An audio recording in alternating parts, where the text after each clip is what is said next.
On the next episode of the Uri Man Show, we're going to sit down with Adam Busby, who is the star of TLC's OutDaughtered. He has 6 daughters. He's going to talk about what it's like to have quintuplets born at the same time, 5 girls, and what it's like to manage a household with 6 women.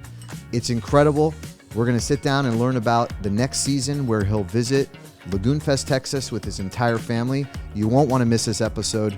Tune in to the Uri Man Show, which is now on Apple Podcasts, Spotify, and YouTube. Good morning, Adam. Good morning. Great to have you on the show. It's good to be here. Yeah, so Adam Busby is part of a great show that's on TLC. You're filming season 10 of OutDaughtered. Yeah, we're just wrapping up season 10 right now. Wow, and he has, I have no kids myself, but Adam has 6 daughters. Tell me a little bit about your daughters, and I'd like to learn a lot about the origin story of how you ended up having this incredible TV show on TLC about having 6 daughters. Mm-hmm. Yeah, I mean, it all started with, just the beginning whenever we moved to Houston shortly after getting married back in very beginning of 2017. How did you meet your wife, Danielle? We met in Lake Charles, Louisiana, whenever both of us were in college, and we were working at Target. I was in electronics, she was in the photo lab, so Wow. we're right there. It's a Walmart love story. Yeah, it was, and that's how it all started. And we moved to Houston. I was working, and she was working for actually BP, doing like logistics for some global management, mid-level, upper management training. And so she was flying all over the world with BP. I was working and doing industrial petrochemical sales in the communications industry and I was working inside of like ExxonMobil and Marathon Petroleum, and so we kind of focused on our careers for a little bit, but a little bit after that we decided it was time to start a family. Right. And we went through probably a 2-year stint of just infertility, going down the road of like trying different things, fertility treatments, drugs. Like she wasn't having like regular cycles, and so trying to get her everything aligned or whatnot. But after 2 years, we had our first daughter, Blake. Uh-huh. And how old is Blake now? She's 12 now. She's 12. Okay. Yeah, she'll be 13 in April. Right. And so, she was our world for about 2.5-ish years. Right. And we wanted to try for one more. And so You would try just for one more. One more. Okay. And my wife's OB was also a fertility specialist, and so Right. he was the one that helped us, figure things out and get pregnant with our first. And so he's like, okay, we'll just go right back on to what we were doing whenever we got pregnant with the first. Same exact thing. Wow. And then 2 months later, she got super pregnant. Wow. 5 girls. We went to the first appointment. Uh-huh. And, she had the positive pregnancy test or whatever. We went to the doctor. They did blood work, and they're like, yep, you're pregnant. And so come back in, about a week and a half, 2 weeks or whatever, and we'll probably be able to, like, see something. And so we went back, and there was nothing there. And so he's like, look, go ahead and take more blood work, and we'll figure this out. And, our view was, oh goodness, like this could be like, a pregnancy that's like stuck in the tubes or whatever, and then we have to make like a really hard decision, Right. Because that could have dire consequences. And so we came back a couple weeks later, did another sonogram, and there was a baby there. Wow. And then he was just panning around, like checking, making sure everything looked good, and then he saw like 3 other black spots. And he's like, look, I think this is fluid, but we probably want to, keep an eye on it. Right. So I want you to come back in about 2 weeks, and we'll see what that is. So 2 weeks later, we come back to, it said that now this is like the 3rd sonogram, and he starts to do the ultrasound and immediately sees 3 babies. Wow. So he sees 3. So he sees 3. So we went from 0 to 1, now 3. And then he's like panning around. And he's like, whoop. And we're like, whoop? What do you mean by whoop? And That's he's the like, word he used. He's whoop. Yeah. And he's like, there's another one here. Oh my God. So now we're up to 4. I can't imagine your feelings when Yeah. you're like, Oh, I was getting pale. He was looking at me and he's like, Dad, are you okay? I think we're going to have to get like a family member to come up and pick Dad up because he's not going to be able to drive home. And I mean, because immediately, whenever you're faced with, going from one child to now, like, okay, now we're looking at from 1 to 5 overnight, you immediately start fast forwarding in your brain of like everything that it's going to require. wow, because you've already had a daughter, so you know Yeah. exactly what it's like to be a father to one daughter. Mm-hmm. And all of a sudden, this doctor tells you, You're having 4. he says 4. 4 at the time. And then he's like, look, this is serious, high order multiples. It's very high risk. If I were you, I would not expect there to be 4 next appointment. And he said, you're going to have to start coming in very regular appointments because this is extremely high risk. So let's go ahead and schedule another appointment, come back up here, and we'll go from there. And so the next appointment, it was obviously we got bumped up to the top of the list now because it's so high risk. So we're first appointment of the day. We have to bring our daughter with us.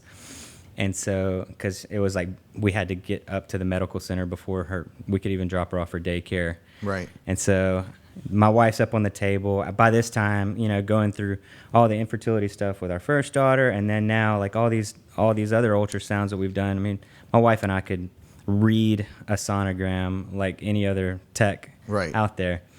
And so my wife's up on the table. I'm getting Blake situated down in the corner with like an iPad, so she's just not paying attention to what's going on in the room. Right. And right as the doctor turns on the machine, it's on a big display up above Danielle's head. And I reached down, I grabbed my coffee as I'm looking up, and then I saw one of the eggs had split. And so now we went from 4 to 5. Wow. And I just dropped my coffee. You dropped your coffee in the room? In the doctor's office. Wow. Like, it was just shock, and I just dropped it. Coffee went everywhere. The doctor looks over at me, and Danielle, at this point, she just starts laughing. I mean, it's one of those moments like, do you laugh or do you cry? Because like this is huge. And he's like, okay, well, at this point, you guys are beating all odds, and it set us down like a very just long, just crazy hard road of, now she's got to carry these 5 babies to make them viable to give birth, and which is hard to do. I mean, my wife's tiny. Right.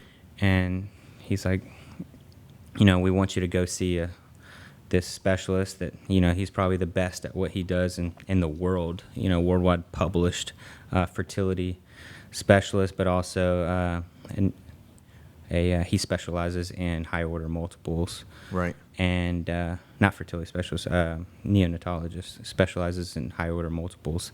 And first appointment, he's like, you're not going to like this first appointment. I'm warning you right now, you're not going to like this first appointment.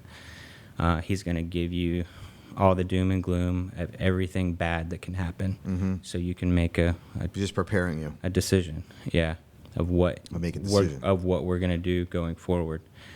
And so that first appointment that we had with this doctor, we didn't want to go back. We didn't want to see him again because it was just, you're not going to survive. None of these babies are going to survive. I'm going to be a single father, and that's it. Wow. And so you need to make a decision right now. Do you, and they called it reduce. Do you reduce? A reduced decision. Or just completely just terminate everything right now so that you'll live. And I just because of our faith, we believe that God gave us this, and if it's His decision, He'll take it away.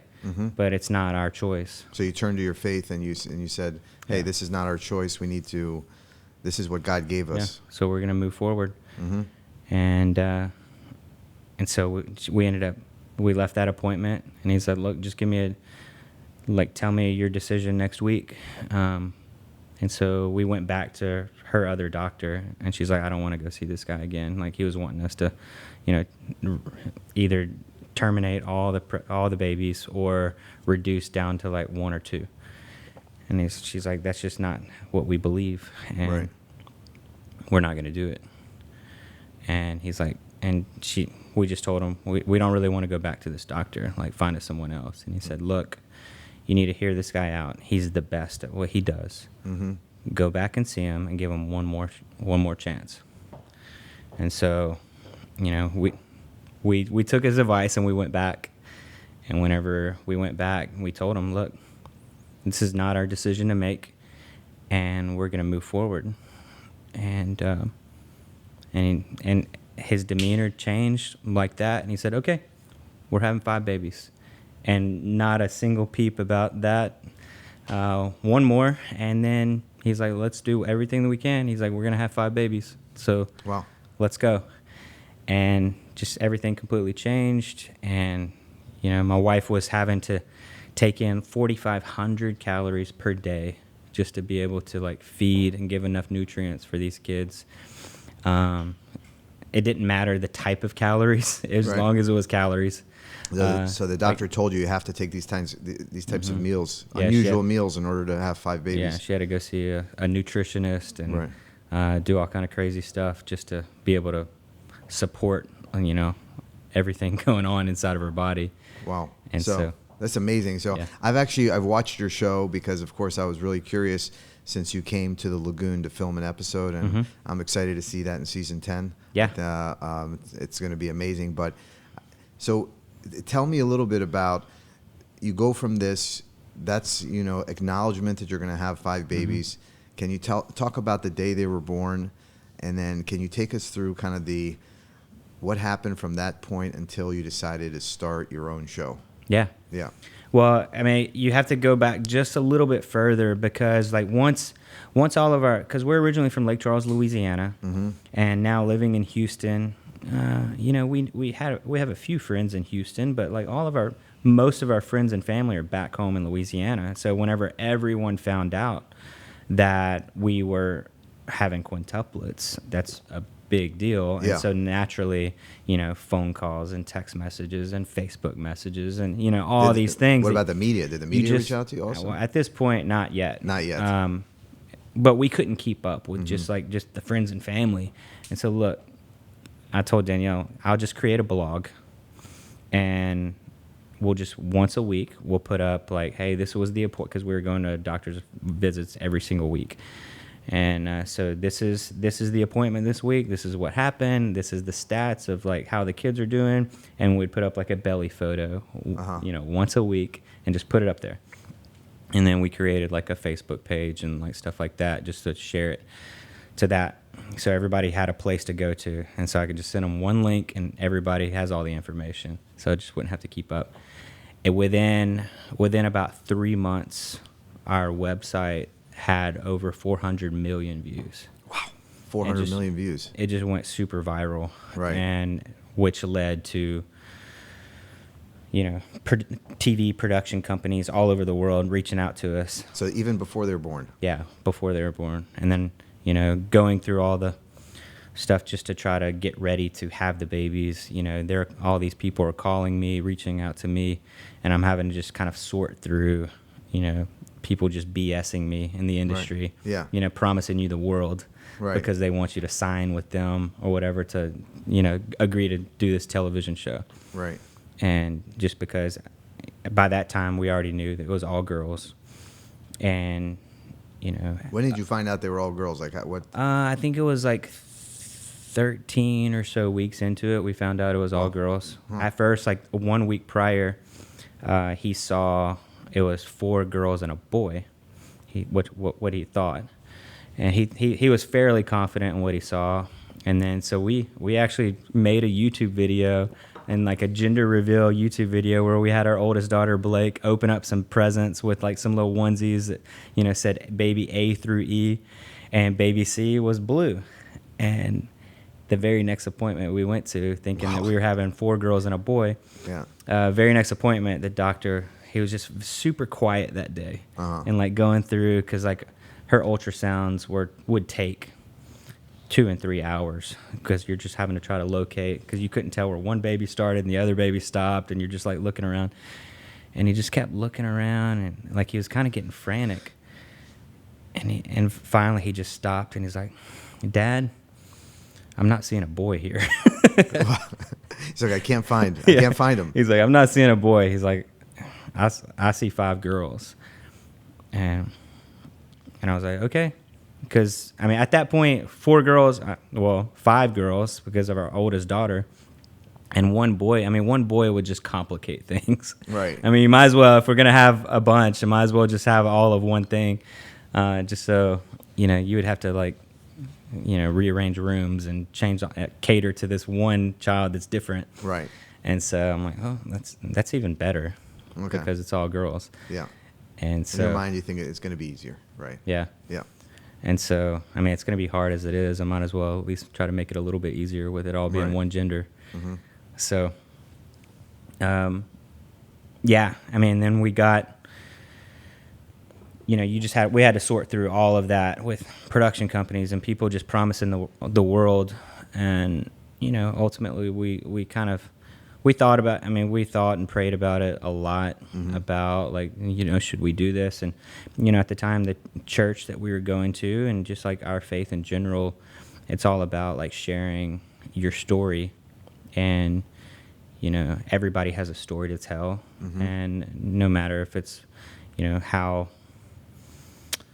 impactful or how powerful you think your story is, you have a story to tell, and it's going to help someone. Yeah. Through something, whatever circumstances that you've had in life, you can use that to help other people. Right. And so we're like, well, we're supposed to share our story and share our life. You're a and person of faith. You can show as an example. This could help another parent, somebody struggling with fertility or somebody struggling with whatever. This could help other people. And so we decided to go ahead and entertain the idea of a television show.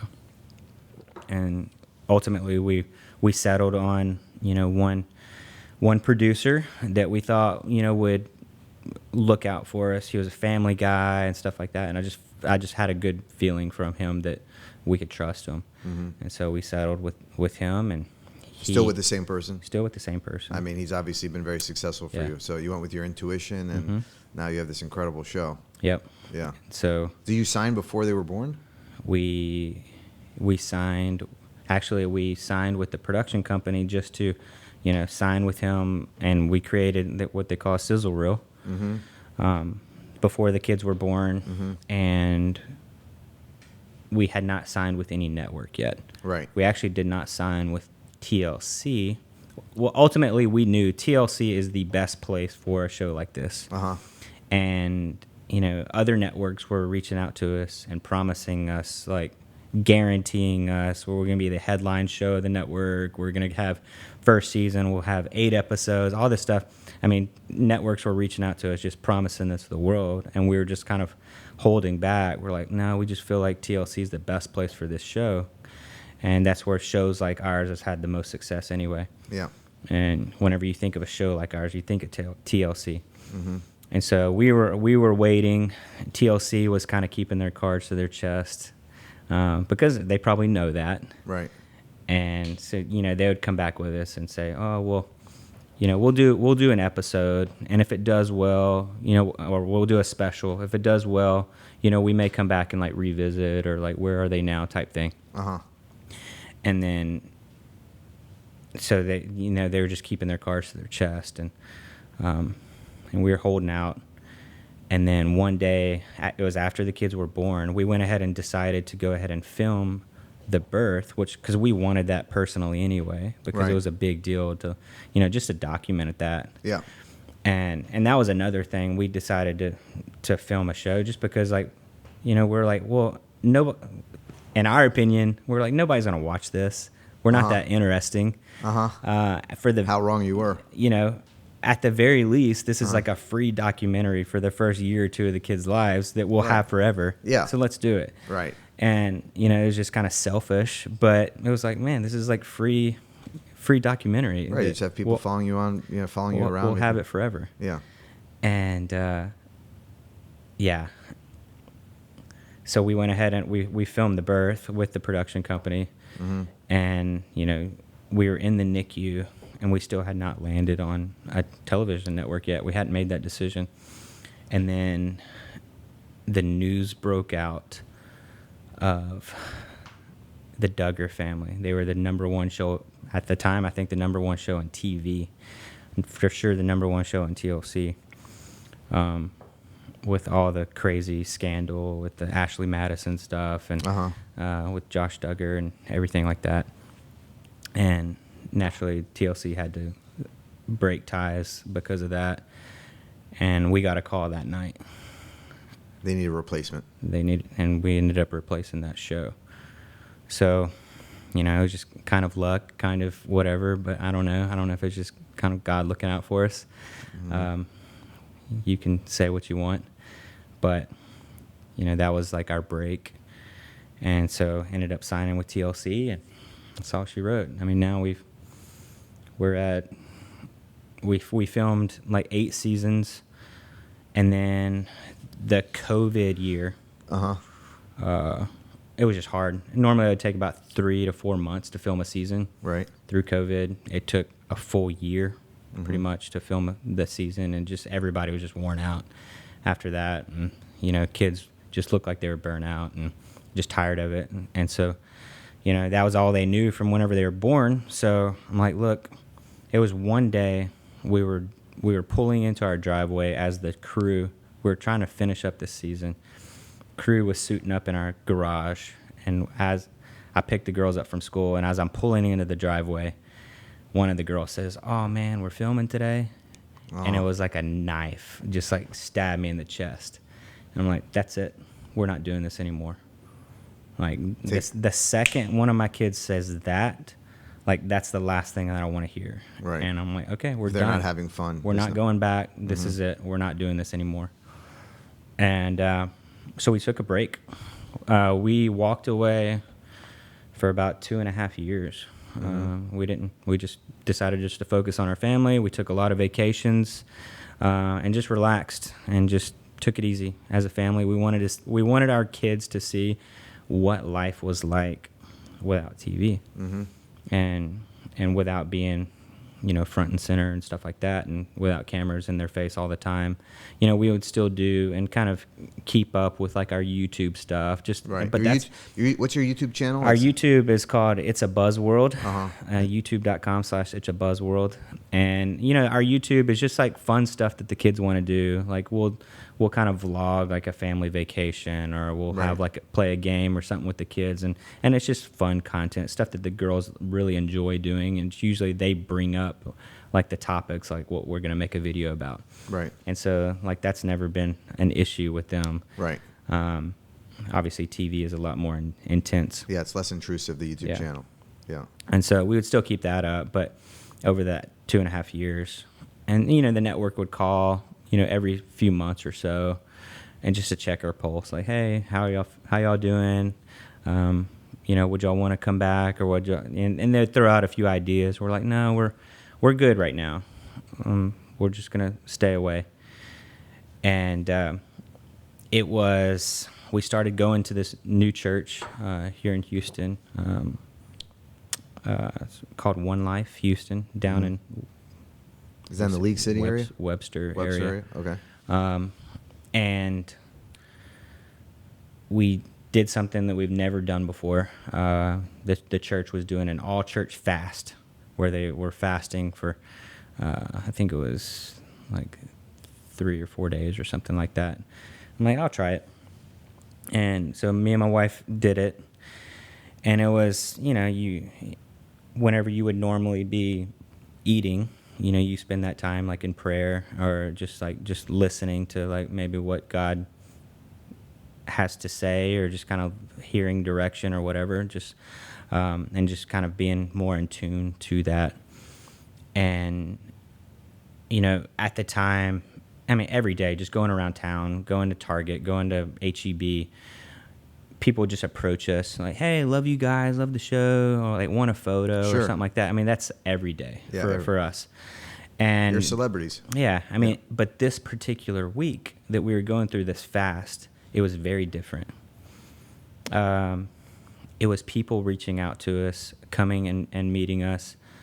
Some of them just in absolute tears, saying, I was struggling with this. I was going through this time in my life, and either this episode on your TV show, this storyline on your TV show, it helped me get through this moment in my life. It was just very specific things this week. And it happened probably a dozen times to both my wife and I that week. And we're like, man, this is really strange. Like, because it was just... It's like God is talking to you to tell you it's like that you're helping all these people. God was sending other people to us. We feel like God was sending other people to us to like show, hey, no matter if you didn't think that this show was helping people, it is. And then towards the end of the week, into this fast, every evening we would go to church, and like it was like they would set up a time. It would be like a prayer and like kind of praise and worship service at the time that you would normally eat dinner. So it kind of takes your mind off of like wanting to eat. Right. Distraction. And then it happened to both of us. I had an older man approach me, and we were new to this church, and so not a lot of people like really knew us, especially like older people that probably wouldn't be watching our show anyway. But this old man approached me and introduced himself, didn't know me. He's like, but I feel like God's telling me I need to tell you something. I'm like, okay. And he pulls me aside. He's like, look, God's telling me that he gave you a platform and a story, and you stopped going through that door, and he wants you to continue that. He's like, I don't know what this is about. He's like, but I feel like I need to tell you that. Wow. And he just walked away. Amazing. And I'm like, man, this is crazy. And then the same thing happened to my wife.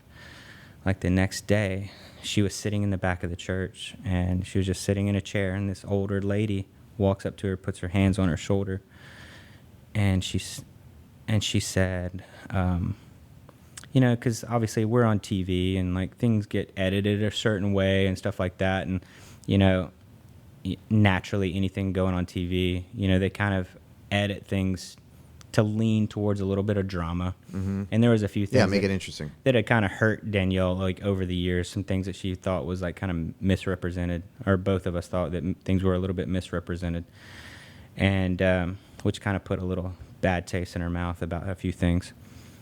But this lady came up to Danielle, and she's like, look, you've gone through a season of hurt in your life and pain, and God's telling me that in order for you to get through that and work through it, you need to step back into it.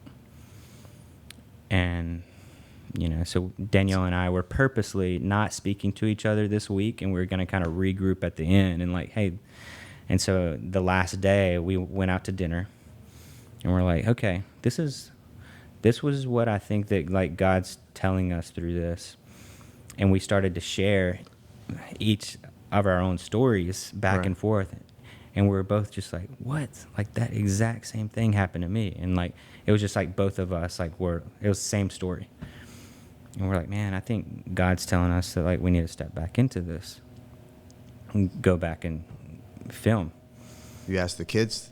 And so that's what we did. We're like, look, we really, for us, it's like take it or leave it, like, but we want it, if we step back into this, we want it to be a 100% unanimous decision amongst our family. And what was weird was the next week, it was actually that week, our kids started asking us about crew members that used to be on the show. I mean, we've stepped away for this for 2.5 years. Yeah. And then all of a sudden this week, they're like, where's Uncle Brad? Because they were calling crew. I mean, the crew become like uncles and aunts. Yeah, because they saw him more than most of our own family. Right. And they're like, "Where's Uncle Brad?" or "Where's Fenice?" And we're like, look, we're not filming anymore. So they're back in their hometown. And they were just asking a lot. And then so it just got us asking, like, is this something that y'all want to do again? And, they started saying yes.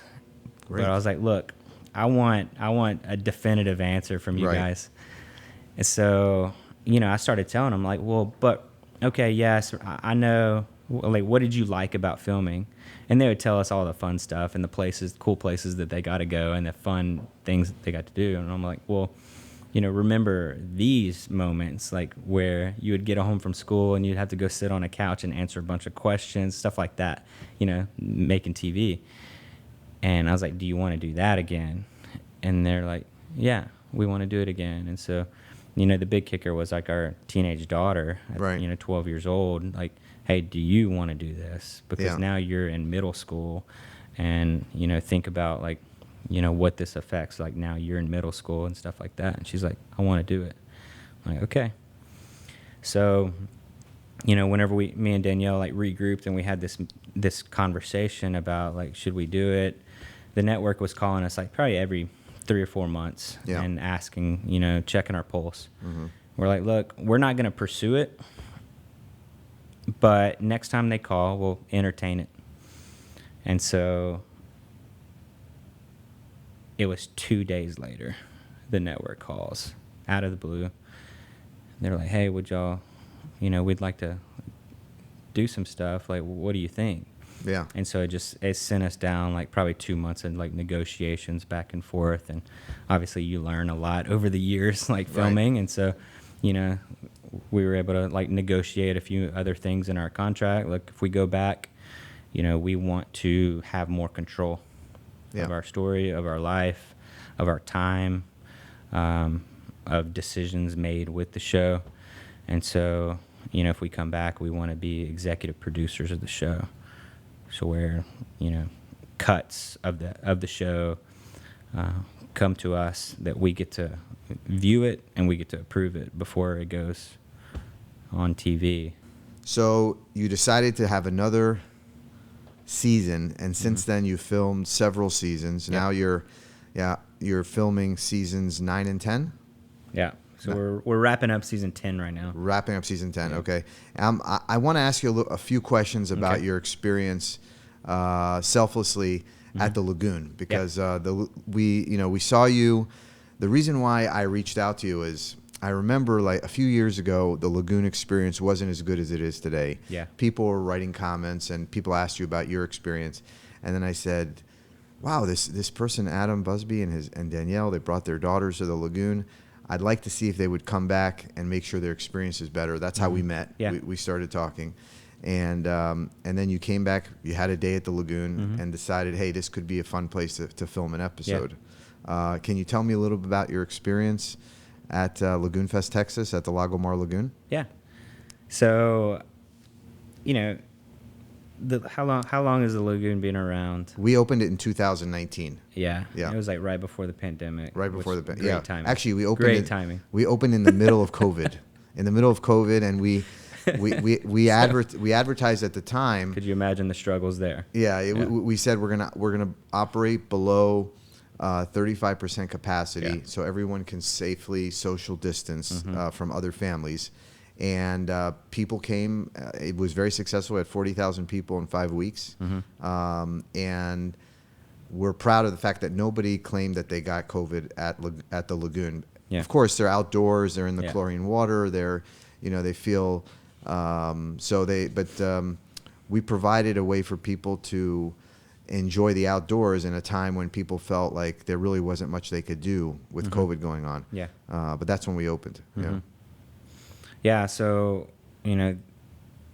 early summer of this past year, 2023, we brought the family up, not filming the show, just to just go have a fun day. Right. I mean, the Lagoon is probably about 15 minutes from our house. Oh, that's great. And so, we went up, and actually my little sister from Louisiana was in town at the time. So she's got 4 daughters. And so we brought all the kids to the Lagoon, and I mean, kids had an absolute blast. Right. Just from, just playing out. I mean, it's just crazy how you feel like you're not in Texas. Right. And that's what's so cool about it.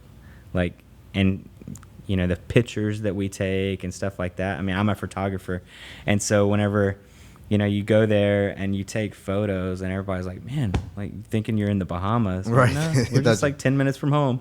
This is Texas. Yeah, it was like, it's super cool to go to a place like this, and you just feel like you're just, you know, 8 hours away, you know, somewhere else in, you know, the Caribbean or something. And then just, I mean, the kids had an absolute blast, from just like playing around in the water to playing in the sand. Our kids, we can take them to the beach and they will literally entertain themselves in the sand for like all day. And Right. so, you know, so it's like all their favorite things, like clear water, white sand, and then, you know, just with the obstacle courses that you guys have there. You did the floating obstacle course? We did the floating obstacle course, which they didn't want to get off of that. Did they check out the slide? And then they did the slide. Okay, cool. And what is it? How many? It's 50 feet in the air. feet. Yeah, it's like a 5-story slide. It's a big one. Standing at the bottom of it, it just looks crazy. Yeah. But they got right to the top of it and absolutely had a blast. And so it was just all around fun day. I mean, we tooled around on the water trikes. Right. And it was a windy day. Uh-huh. And most of the kids, since they're like, at the time they were like 7. Right. No, they're 8. But most of them couldn't really reach the pedals very well. Okay. And so it was just Dad out there just swapping kids out. And like, I had a heck of a workout. I know You were that. like the Uber of the aqua trikes. Yeah. Right. That's great. Well, But, thanks for yeah, coming and bringing the family there. And I'm excited to see that episode on your show. Yeah, it was a lot of fun. And we're like, man, we're looking for... The start of this past season was the very tail end of summer. And so we wanted to catch a little bit of summer before we like went into, you know, school and all that kind of stuff. And we're like, well, you know, what's a few places around town that we can film that, you know, capture summer, the essence of summer in our TV show at the beginning of the season. And just immediately the lagoon popped up. Like, so, because the girls, I mean, what do they want to do in summer? They want to be around water. Right. And so it was just like the lagoon, water parks, beach. And so we just like did all those things at the beginning of this season. I'm sure it's going to be great television. Yeah. I'm excited. Let me ask you, you know, I'm a single guy. You've got 6 daughters.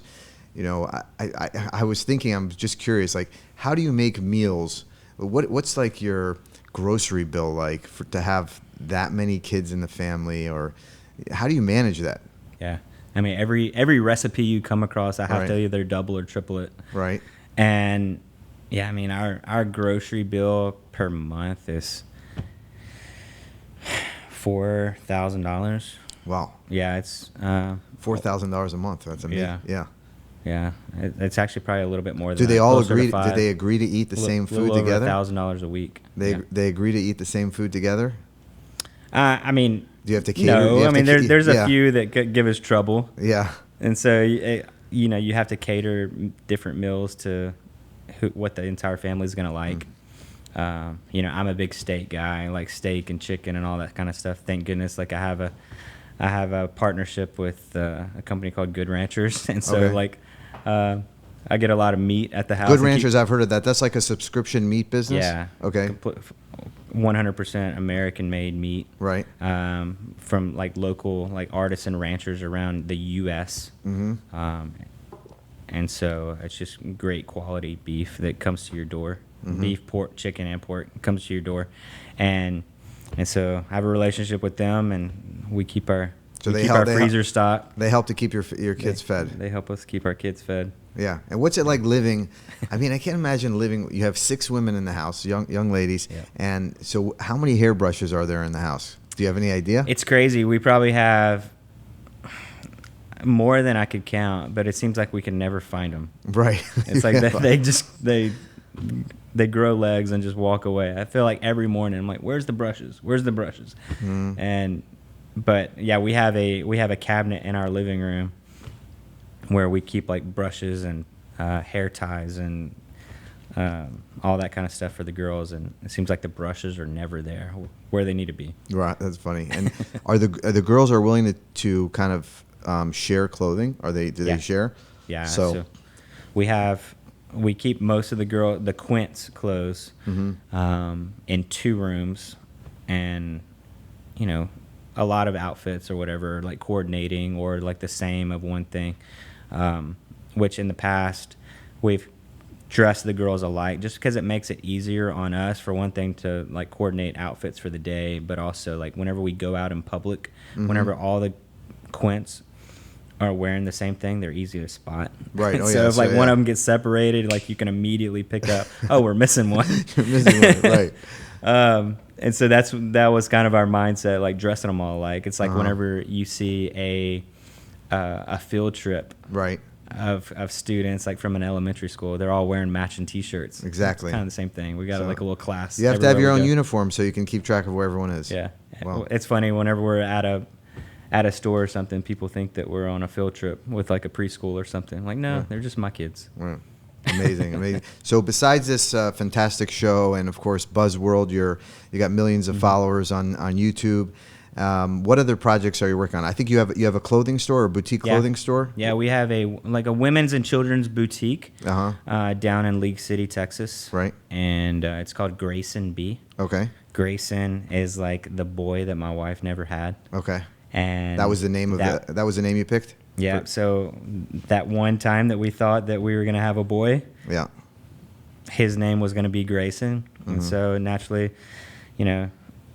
I got snipped. Like, there's no chance of us having kids again. And so we wanted to use our boy name somewhere. And so whenever we opened the store, we named it Grayson. Grayson B, that's the name of the store. And that's what city is it in? It's in League City, Texas. It's in League City, Texas. Yeah. Okay. And you can also buy online, graysonb.com. Right. And you also have another company. It's a video production company? Yeah. And so like I most of the stuff that I do with that company, I'm very selective as far as the people that I work with. But,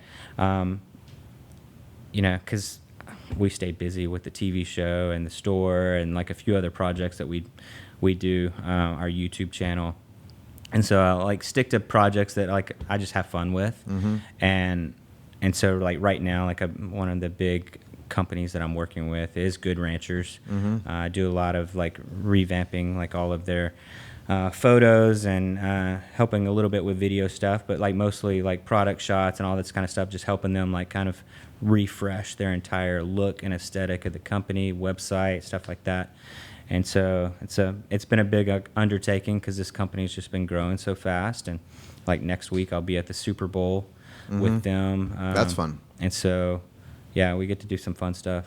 Great. Well, I've watched your social media for the last couple of years, and one of the things that I was really touched, because my parents were born in Israel, I was born in Israel, is that you made some comments in support of, getting the hostages back. And I wear this necklace which says "Get our hostages home." So I wanted to thank you also for that, because not a lot of people will stick their neck out and call out evil when they see it. And so really appreciate what you said there. Yeah, I mean, no problem. I mean, we stand by our convictions, and we took a lot of backlash for it. I'm sure. Yeah. Well, Adam, you're clearly a man of faith, and you have an incredible TV show. The family is so amazing to be watching on TLC. I'm really excited to see everybody at the Lagoon, at Lagoon Fest, Texas, in the next season. I think you said it might be episode 2. Is that right? Yeah, I think so. Yeah. So, well, I appreciate you coming in and being on the Uri Man show. It's been really a pleasure to talk about the origins of everything, and you've been a fantastic guest. Yeah, it's great to be here. Thanks for inviting me. Thank you.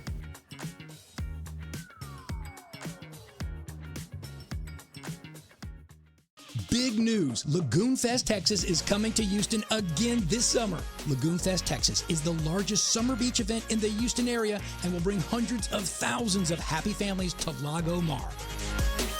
Experience the white sand beaches and crystal clear water that surround the 12-acre Crystal Lagoon. Last year's Lagoon Fest Texas was a huge success that drew over 150,000 visitors from all over the U.S. And this year's summer event will be even bigger and better, with bigger beaches, more bars, more concerts, and more fun. All eyes will be on Lagoon Fest Texas this summer, and sponsorships are available now. You have a special opportunity to put your company's name and logo in front of hundreds of thousands of happy beachgoers. Naming naming rights, strategic logo placement in and around the venue, along with exclusive marketing access to a captive audience will be included in your sponsorship. This is a great opportunity to be a part of Houston's largest summer event. Please visit LagoonFestTexas.com to learn more about this incredible event.